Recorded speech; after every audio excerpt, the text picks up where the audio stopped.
Hello नमस्कार, स्वागत है आपका वानखेड़े रिव्यू एंड एनालिसिस में। मैं हूं ट्रेड एनालिस्ट गिरीश वानखेड़े और मैं रेगुलरली रिव्यू करता हूं फिल्मों का, वेब सीरीज का और डॉक्यूमेंट्रीज का अपने इस यूट्यूब चैनल पर। अगर आपने मेरे इस यूट्यूब चैनल को अभी तक सब्सक्राइब नहीं किया है तो प्लीज़ करें, जिससे कि आपको रेगुलर एंटरटेनमेंट के अपडेट्स मिलते रहें। मैं आज जिस फिल्म का रिव्यू कर रहा हूँ उसका नाम है लूडो और ये स्ट्रीम हो रही है नेटफ्लिक्स पर कल से, यानी कि 12 नवंबर 2020 से।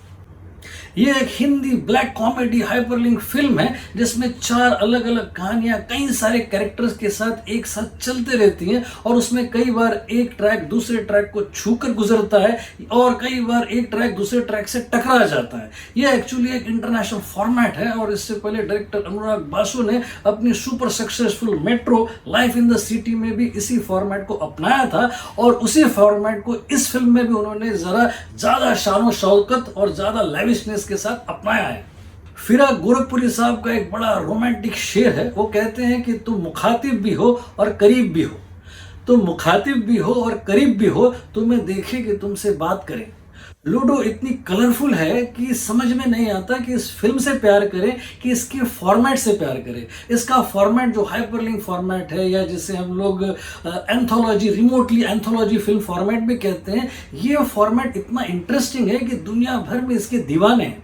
इसकी शुरुआत जो है वो मैक्सिकन डायरेक्टर अलेक्जेंड्रो इनारितु ने की थी, जिनके साथ उनके एक राइटर जो जोड़ी थी जिनका नाम था गुइलर्मो अराइगा। इन दोनों ने मिलकर शुरुआती 3 फिल्में लिखी थी, जिसमें सबसे पहले थी एमेरोस पेरोस, उसके बाद थी 21 ग्राम्स और तीसरी फिल्म थी बैबल। इन तीनों फिल्मों ने क्रिएटिविटी के नए आयाम पाए थे। इसके अलावा अगर आपको याद होगी तो बैबल में एक ही कहानी के 4 अलग अलग क्षेत्र हैं। पहला क्षेत्र है मोरक्को, दूसरा क्षेत्र है जापान, तीसरा है यूएस और चौथा है मेक्सिको। यानी कि एक कहानी साइमल्टेनियसली 4 अलग अलग जगहों पर चलते रहती है और चारों लिंक्ड है, इसलिए इसे हाइपरलिंक कहा जाता है। और उसी प्रोसेस में जो सबसे ज्यादा लीजेंडरी और सबसे कमाल का एग्जांपल है वो है पल्प फिक्शन, जो 1994 में टेरेंटिनो ने बनाया था। इसके अलावा 2000 में आई थी स्टीवन सोडरबर्ग की ट्रैफिक और उसके बाद 2003 में आई थी लव एक्चुअली और उसके अलावा फिर 2004 में आई थी रेशियल डिस्क्रिमिनेशन को बहुत ही शॉकिंग और डिस्टर्बिंग तरीके से उजागर करती हुई ऑस्कर बेस्ट पिक्चर की अवार्ड विनर क्रैश। ये सारी फिल्में इंटरनेशनली बहुत पॉपुलर थी और डोमेस्टिकली भी हमने कुछ कम काम नहीं किया है। मेन स्ट्रीम अपनी डोमेस्टिक फिल्मों में मणिरत्नम की युवा है और उसके अलावा रीमा कागटी की हनीमून ट्रैवल्स है और साथ ही साथ फिर डरना मना है और डरना जरूरी है जैसी राम गोपाल वर्मा की एवर एंटरटेनिंग एंथोलॉजी फिल्में आई हैं। इस इंडियन कॉन्टेक्स्ट में सबसे इंप्रेसिव और सबसे प्रभावशाली और सबसे ऊंचाई पर मैं फिल्म मानता हूं सुपर डिलक्स, जो पिछले साल त्यागराजा कुमार राजा ने डायरेक्ट की थी, जो तमिल फिल्म थी और उसमें जो कैरेक्टराइजेशन था, उसमें जो पैरेलल स्टोरीज का ट्रैक था और उसमें जो एलिमेंट्स थे और मैडनेस था, उसी को आगे बढ़कर एक स्टेप ज्यादा कलरफुल और ज्यादा खूबसूरत बनाती है लूडो, जो अपने आप में एक सेल्फ डिस्कवरी है।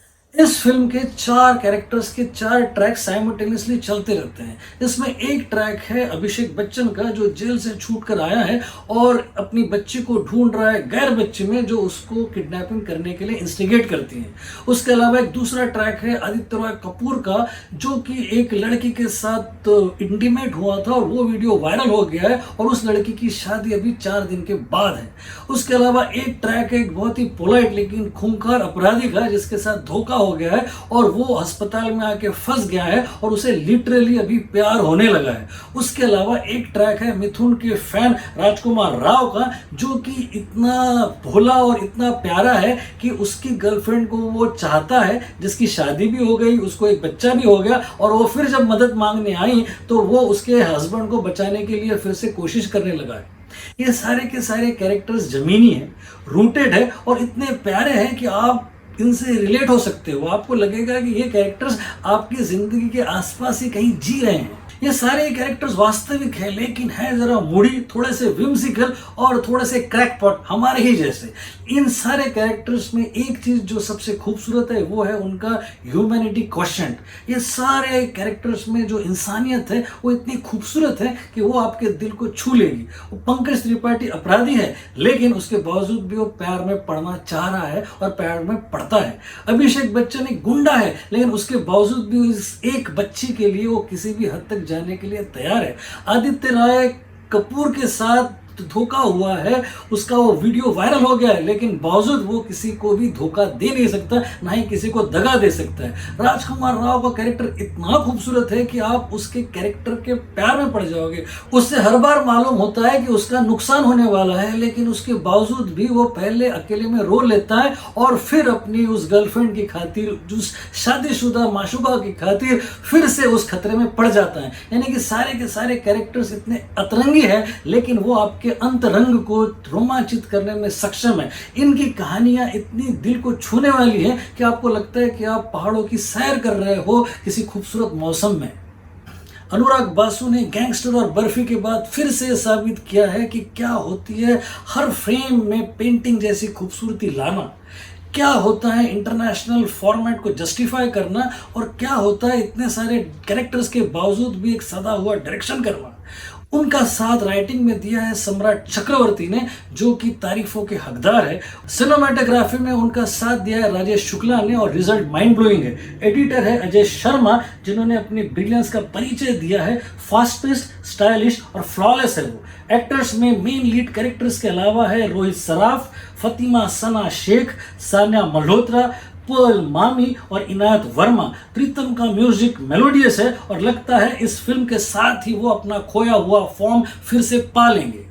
There is method in madness, और इस मैडनेस में बला की खूबसूरती है, गजब का डायनामिज्म है, गजब के रंग है और रंगों का उत्सव है। वो धनतेरस के दिनों कहते हैं ना कि आपको इतना धन मिले कि आप कंफ्यूज हो जाएं कि बैंक अकाउंट खोले कि बैंक खोले। मैं कहता हूं इस फिल्म को देख के भी यही लगता है कि हम बैंक खोलेंगे और नाम रखेंगे ludo. 4 stars, go for it.